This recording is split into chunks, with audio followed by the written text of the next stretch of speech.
नमस्कार, आप सभी का बहुत बहुत स्वागत है। आप देख रहे हैं विपक्ष ऑलवेज बेदम। मैं हूं परवीन शेख। चुनावी मौसम में विपक्ष की हालत ऐसी हो गई है जैसे आगे कुआं पीछे खाए। जहां जहां विपक्ष की सरकार है वहां वहां उसे एक नहीं बल्कि कई चुनौतियों से जूझना पड़ रहा है। खासतौर से मुख्य विपक्षी पार्टी कांग्रेस की परेशानी तो खत्म होने का नाम नहीं ले रही है। कर्नाटक में जांच एजेंसियों के रडार पर कांग्रेस के दिग्गज नेता हैं, तो वहीं यूपी, झारखंड और महाराष्ट्र में कांग्रेस रीजनल पार्टियों के सामने सरेंडर करती दिख रही है। हर छोटा दल उसे आंखें दिखा रहा है। अखिलेश यादव ने तो यूपी से लेकर महाराष्ट्र तक में राहुल गांधी की नाक में दम कर रखा है। वहीं झारखंड में तेजस्वी यादव ने तो कांग्रेस को सीधी सीधी धमकी दी है। इधर बंगाल में ममता के खिलाफ जूनियर डॉक्टरों के साथ हर बैठक बेनतीजा साबित हो रही है। इस बीच दवाइयों की बढ़ती कीमतों को लेकर ममता बनर्जी ने पीएम मोदी को चिट्ठी लिखी है। इस खत में भी ममता की बौखलाहट साफ नजर आ रही है। तो कैसे क्षेत्रीय दलों के सामने कांग्रेस कर रही है सरेंडर? क्यों राहुल गांधी पर भड़क रहे हैं पार्टी के नेता? क्या ममता बनर्जी की साख पर लग चुका है बट्टा? इसी पर चर्चा के लिए स्टूडियो में मौजूद हैं कैपिटल टीवी के editor in chief doctor Manish Kumar और एग्जीक्यूटिव एडिटर राजीव कुमार। आप दोनों का बहुत बहुत स्वागत है। धन्यवाद। डॉक्टर साहब, क्या यहाँ पर कांग्रेस पार्टी की जो हालत है, क्या वाकई में वो रीजनल पार्टियों के सामने पूरी तरह से घुटने टेक चुकी है? देखिए, मुझे समझ में नहीं आ रहा राजनीति में कैसे इतनी बड़ी चूक कांग्रेस पार्टी के द्वारा हो रही है। कहा तो लोकसभा के चुनाव जीतने के बाद 99 सीट उसको उस तरीके से जीत बताया गया कि राहुल गांधी ने कमाल कर दिया, कांग्रेस रिवाइव हो गई। और कई सारे पॉलिटिकल पंडित वो ये कह रहे थे कि राहुल गांधी अब मैच्योर हो गया है, राहुल गांधी ने नाको दम कर दिया है। ये एक नैरेटिव क्रिएट किया गया। नैरेटिव अपनी जगह पे है और हकीकत अपनी जगह पे है। तो कांग्रेस पार्टी मजबूत हुई, कांग्रेस पार्टी के लीडर की साख बढ़ी, वो जमीन पे दिख तो नहीं रहा। आप हरियाणा हार गए। 10 साल के एंटी इनकम्बेंसी को भी अगर आप बीट करने की ताकत आप में नहीं है तो फिर क्या है? चलिए, वो हार गए। महाराष्ट्र में आप सबसे बड़ी पार्टी होते थे। ये बीजेपी शिवसेना की सरकार से पहले लगातार 2-3 बार आपकी सरकार रही और मुख्यमंत्री कांग्रेस पार्टी का होता था। एनसीपी का डिप्टी सीएम हुआ करता था। You were the largest party. Bharatiya Janata party तो 4th पोजीशन पे थी महाराष्ट्र के अंदर। कांग्रेस, एनसीपी, शिवसेना, उसके बाद भारतीय जनता पार्टी का नंबर आता था। तो आप अगर मजबूत हो गए, राहुल गांधी की साख बढ़ गई, तो महाराष्ट्र के अंदर आपको सीटें ज्यादा मिलनी चाहिए थी या कम मिलनी चाहिए थी लड़ने के लिए? और अगर कम मिल रही है तो मतलब क्या है? कांग्रेस पार्टी कमजोर हुई है। झारखंड में जहां आप इतना अच्छा परफॉर्म करके पिछली बार झारखंड मुक्ति मोर्चा के साथ आपने सरकार बनाई, हर जगह आप हार रहे थे। झारखंड मुक्ति मोर्चा के साथ मिलकर के आपने झारखंड में एक नई शुरुआत की। क्या हुआ? खबर आ रही है वहां भी सीटें कम हो रही है। सीटें बढ़नी चाहिए या घटनी चाहिए? अखिलेश यादव के सामने आपने इस तरह से घुटने टेके कि आपको कल यह घोषणा करना पड़ा कि जो 10 सीटों के ऊपर जो उपचुनाव हो रहे हैं हम उसमें एक भी नहीं लड़ेंगे। वाह, वाह रे मजबूती, वाह रे राहुल गांधी। कांग्रेस का जो है की साख जो है वो बढ़ रही है, कांग्रेस मजबूत हो रही है, कांग्रेस रिवाइव कर रही है। नतीजा तो ही दिख रहा है। कल एक और घटना घटी, डिस्कशन कम हुआ। बिना पूछे बिहार में भी 4 सीटों के ऊपर उपचुनाव हो रहे हैं। कांग्रेस पार्टी से कोई पूछा तक नहीं। वहां 4 उम्मीदवार को जो है कि घोषणा कर दी गई। क्या करेंगे, कैसे करेंगे? अब ये सारी चीजें हो रही है तो राहुल गांधी और उसके चट्टे बट्टे आसपास जो उनका जो चमचों का जो गैंग है वो तो कुछ न कुछ पट्टी पढ़ा देगा। लेकिन पुराने लोग बोल रहे हैं कि ये क्या स्थिति है। ये तो ऐसा ही लग रहा है कि राहुल गांधी को सब झाड़ पे चढ़ा दिया और सीढ़ी लेके भाग रहे हैं, कांग्रेस पार्टी भद्द से गिरेगी। अगर आपका संगठन मजबूत नहीं हो रहा, ज्यादा सीटों पे आप चुनाव नहीं लड़ रहे, तभी आप देखिए आज शाम तक जो है वो करना ही पड़ेगा।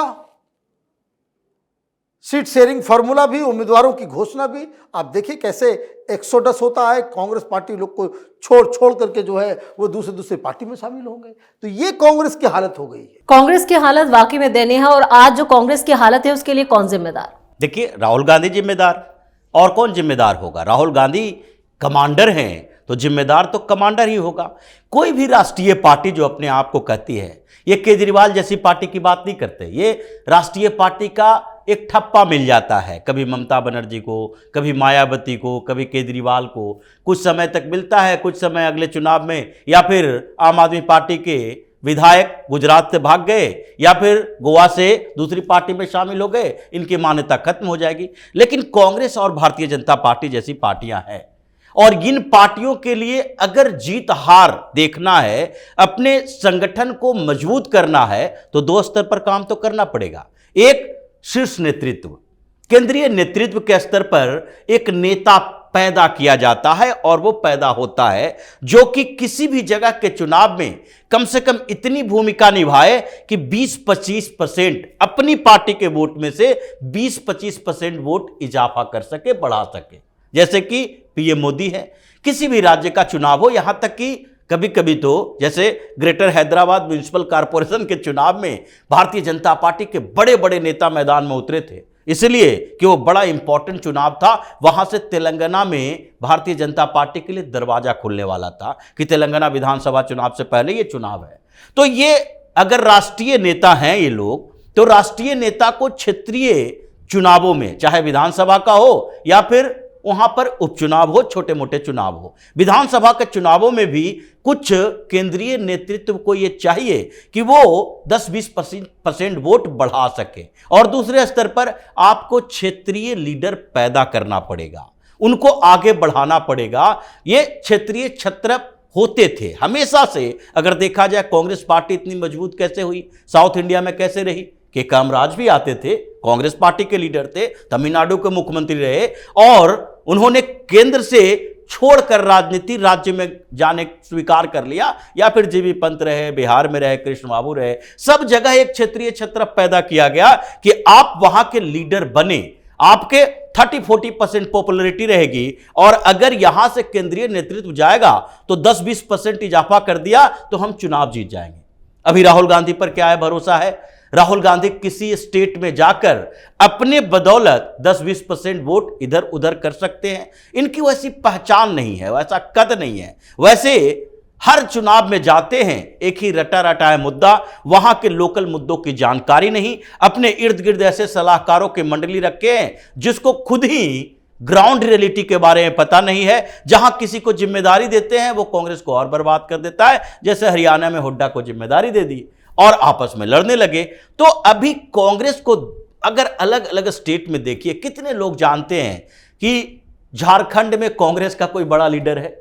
मान लेते हैं झारखंड मुक्ति मोर्चा पार्टी है, सोरेन को सब जानता है कि हेमंत सोरेन है, लेकिन कितने लोग जानते हैं भारतीय जनता पार्टी के नेताओं के बारे में? जानेंगे। बाबूलाल मरांडी अभी शामिल हुए, पहले भी भाजपा में थे, अपनी पार्टी बनाई थी। करिया मुंडा भारतीय जनता पार्टी के नेता, सब लोग इन लोगों को जानते हैं कि राज्य स्तरीय नेता भी है कुछ कुछ क्षेत्रों के लिए। कांग्रेस के कितने नेता जानते हैं? बिहार में कांग्रेस ने कितना लीडर पैदा किया, एक कन्हैया कुमार को लेकर आया उधारी में और उसको भी इधर उधर घुमा के दिल्ली में ले गया, बंगाल में प्रचार करवा रहा है, कर्नाटक में करवा रहा है। तो ये स्थिति कांग्रेस की हो गई है। इसलिए क्षेत्रीय पार्टियों के सामने सरेंडर करना पड़ेगा, क्योंकि क्षेत्रीय स्तर पर आपने कोई नेता पैदा ही नहीं किया और केंद्रीय नेता जो है राहुल गांधी जैसे, वो इतने कंफ्यूज्ड हैं कि वो लोगों को अट्रैक्ट ही नहीं कर पाते हैं। तो समस्याएं तो ऐसी बढ़ती रहेगी। तो कांग्रेस का सरेंडर उसको आने वाले चुनावों में महंगा पड़ सकता है। लेकिन यहां पर ममता बनर्जी की बात करेंगे। ममता बनर्जी की भी चुनौतियां बंगाल में लगातार बढ़ रही हैं। देखिए, ममता बनर्जी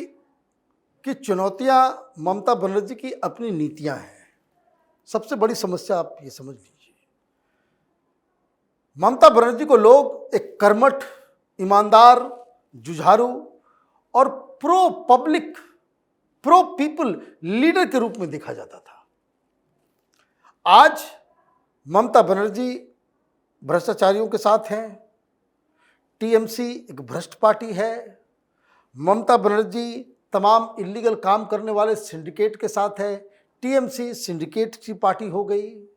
ममता बनर्जी महिलाओं को समाज में और कोई भी सामाजिक मुद्दा होता है, ममता बनर्जी का स्टैंड जन भावना से बिल्कुल विपरीत होता है। ये करने की हिम्मत इसलिए आती है, ममता बनर्जी का अपना कैलकुलेशन है। उनको लगता है कि भाई 30-35% जो मुसलमान वोटर्स हैं वो हमारे साथ है, तो फिर डरने की कोई बात नहीं है, इसलिए किसी से भी लड़ जाओ। कल वो ममता बनर्जी डॉक्टर्स बच्चों से कह रही थी कि अब बहुत हो गया, अब काम पे लौट आओ। उन्होंने कहा कि भाई आपने मुझे वादा किया था कि आप हेल्थ सेक्रेटरी को हटा देंगे, आप क्यों नहीं हटा रहे हैं? क्यों नहीं हटा रहे आप? आपको तो हटाना चाहिए। वादा से आप मुकर गई। लाइव टेलीकास्ट इसलिए मांग रहे थे ये बच्चे कि नवन्ना में जो मीटिंग हो, लाइव टेलीकास्ट हो, इन पे भरोसा नहीं है। आपने बच्चों को सही साबित कर दिया। और ये हालत खराब की स्थिति क्या है? पहले तो ममता बनर्जी के फेवर में कुछ न कुछ, या आरजीकर का मसला हो या कुछ है, तो कुणाल घोष सामने आ जाते थे, बहुत सारे प्रवक्ता सामने आ जाते थे, बहुत सारे लीडर ट्वीट कर देते थे। इन लोगों का घर से बाहर निकलना बड़ा मुश्किल है। कोई बता रहा था हावड़ा में कोई टीएमसी के लीडर जो है वो वहाँ पहुँचे हुए थे वही पंडाल में, और उनके सामने ही सरकार के खिलाफ रेप की जो घटना घटी है, महिला उत्पीड़न का पूरा प्रोग्राम वहां पे कर दिया। वो आदमी देख नहीं पाया। वहां पब्लिक, अगर आप वहां जाकर के बोलोगे, विरोध करोगे, भाई रोको इसको, तो पब्लिक आपको खदेड़ देगी। उसको बीच से उठ के जाना पड़ा। कारण क्या करें? और प्राइवेटली उन लोगों को बताया कि क्या करें हम लोग। आपकी वजह से, आपकी नीतियों की वजह से मामला इतना खराब हो चुका है। आप अगर बंगाल को नहीं जानते हैं तो आपको एक चीज समझ लीजिए। टीएमसी के ये तो भाई साहब मंत्री स्तर के व्यक्ति थे। टीएमसी का डिस्ट्रिक्ट हेड भी अगर है, वो पुलिस के सामने आपकी पिटाई भी कर लेगा, पुलिस वाले उसको सैल्यूट मारेंगे। ये दहशत का आलम है। अगर आपने स्टिकर लगा लिया गाड़ी में टीएमसी, लोग दूर से आपको देख के सहम जाएंगे। ये वहां की हकीकत है। ये नहीं कि कोई भी, वहां पुलिस प्रशासन सब कुछ पार्टी के अंतर्गत। और पार्टी की स्थिति क्या है? जनता पूरी तरीके से नाराज है। और ममता बनर्जी अभी भी वो खेल करके चीजों को सॉर्ट आउट करना चाह रही है। ये पॉसिबल अब नहीं होगा। बिल्कुल, महिला सुरक्षा के मुद्दे पर ममता बनर्जी बुरी तरह से घिरी है, लेकिन इस बीच उन्होंने पीएम मोदी को जो चिट्ठी लिखी है उसके क्या मायने हैं? देखिए, चिट्ठी तो इसी बात के लिए है कि हम जनता के मुद्दे पर कितना कंसर्न रखते हैं। अभी डॉक्टर हड़ताल पर हैं, मांग क्या कर रहे हैं? स्वास्थ्य सुविधाएं बढ़ाई जाए, सुरक्षा बढ़ाई जाए, हॉस्पिटल की व्यवस्थाएं बढ़ाई जाए, अच्छी की जाए, और साथ ही जो खाली पद है उसे भी भरा जाए, हेल्थ सेक्रेटरी को खत्म किया जाए। ये 10 पॉइंट उन्होंने दिया है, 10-10 मांग है। अब ये उन मांगों को पूरा तो नहीं कर रही हैं। जो सबसे आसान मांग है हेल्थ सेक्रेटरी को हटाना, वो मांग भी ये पूरी नहीं कर रही है। पता नहीं हेल्थ सेक्रेटरी इनके कौन से राज जानते हैं। लेकिन इस बीच मेडिसिन का दाम बढ़ा, जनरल मेडिसिन जिसमें एसेंशियल मेडिसिन होते हैं, तो उसके लिए सरकार की अनुमति की जरूरत होती है दाम बढ़ाने के लिए। अब 8-8, 10-10 साल बाद दाम बढ़ेगा तो उसमें 20%, 50%, 30% इस रेशियो में बढ़ता है। इस बार 50% बढ़ गए, 8-10 मेडिसिन है। अब ममता बनर्जी को लगा ये बड़ा मुद्दा है। अभी मेडिसिन को लेकर अगर पीएम मोदी को चिट्ठी लिखते हैं तो लोगों में एक मैसेज देने की कोशिश करेंगे कि भाई हम हॉस्पिटल, स्वास्थ्य, डॉक्टरों के मुद्दे, लोगों के मुद्दे पर बड़ा कंसर्न रखते हैं, हम रिक्वेस्ट कर रहे हैं पीएम मोदी से और वो कम कर देंगे, नहीं करेंगे तो तुम सब्सिडी दे दो। जो ममता बनर्जी की सरकार इतने समय से आयुष्मान भारत कार्ड अपने लोगों को नहीं दे रही है, वो केंद्र सरकार की कोई योजना का विरोध ही करेगी। वो चाहती है जहां पीएम लिखा हुआ हो, जहां प्रधानमंत्री शब्द का उपयोग हो, जहां केंद्रीय स्कीम लिखा हुआ हो, उनको लागू मत करो। और जो वहां से पैसे आ रहे हैं, एक रिपोर्ट आई थी कि जो प्रधानमंत्री किसान सम्मान निधि में तो डायरेक्ट पैसे जाते हैं, लेकिन आवास योजना, प्रधानमंत्री आवास योजना हो या फिर मनरेगा के फंड हो, इसमें ये लोग कैसे करते हैं, इसके पैसे को ट्रांसफर करते हैं चीफ मिनिस्टर रिलीफ फंड में और वहां से राज्य की योजनाओं में खर्च करते हैं, ताकि केंद्रीय योजनाओं वाले पैसे अगर डायरेक्ट खर्च किया जाएगा तो उसकी निगरानी केंद्र सरकार भी रखती है, पकड़े जाएंगे। यह स्थिति इनकी है। जैसे स्थिति ममता बनर्जी की है, जैसा डॉक्टर साहब कह रहे थे कि ये घमंड में चूर हो गई हैं, 30-35% मुसलमान इनको वोट दे देंगे और थोड़ा कंफ्यूज कर देंगे हिंदुओं को तो हम जीत सकते हैं। वो लालू यादव वाली स्थिति है। लालू यादव को भी लगता था, उनसे कहा जाता था कुछ विकास का कुछ बात कर लें, कुछ काम कर लें, वो कहते थे छोड़ो, इससे चुनाव नहीं जीता जाता, चुनाव के लिए हम तैयार कर रखे हैं, यहां के मुसलमान हमें वोट देंगे, यहां के यादव वोट देंगे, 30-32% तो हमारे पास ऐसे ही वोट है। उसके अलावा जो बचा क्या, 10-5% बेवकूफ बना के नेताओं के आधार पर, जो वहां के स्थानीय लीडर हैं उसके आधार पर वोट ले लेंगे, हम चुनाव जीतते रहेंगे, चुनाव हमें कोई नहीं हरा सकता। हुआ क्या, वही मुस्लिम, वही यादव, वही समीकरण, गठबंधन पर गठबंधन कर रहे हैं। एक बार सत्ता से आउट हुआ, अब वापसी के लिए कोशिश कर रहे हैं लेकिन कामयाब नहीं हो पा रहे हैं। ममता बनर्जी की स्थिति यही हो गई है। इस बार चुनावों में इनको लगने लगेगा कि इतने सालों तक हमने जो बेवकूफ बनाया है उसका नतीजा एक बार ऐसे बाहर करके देगी कि फिर टीएमसी की सत्ता में उसी तरह वापसी नहीं होगी जैसे कम्युनिस्ट आज संघर्ष कर रहे हैं पश्चिम बंगाल में कि 10-20 सीटें भी किसी तरह से हमें मिल जाए। चलिए, इस तमाम जानकारी के लिए और सटीक विश्लेषण के लिए आप दोनों का बहुत बहुत धन्यवाद। धन्यवाद। महाराष्ट्र और झारखंड चुनावों में कांग्रेस की जो रणनीति है वो उसके अपने साथियों को ही रास नहीं आ रही। एक एक करके इंडी गठबंधन के साथी अलग होने का मंसूबा पाले बैठे हैं, यानी विपक्षी कुनबा टूट की कगार पर पहुंच चुका है। कोई भी साथी दल राहुल गांधी के नेतृत्व में आगे नहीं बढ़ना चाहता। हर नेता खुद को राहुल से ज्यादा काबिल मान रहा है, जिससे इंडी गठबंधन में बड़ी फूट पड़ चुकी है। वहीं ममता की कमान से भी तीर निकल चुका है। विपक्ष चौतरफा दबाव में है, यानी विपक्ष ऑलवेज बेदम। इस खास शो में इतना ही। वीडियो की खबर कैसी लगी कमेंट करके अपनी राय जरूर दें। वीडियो को लाइक करें, शेयर करें और कैपिटल टीवी को सब्सक्राइब जरूर करें। नमस्कार।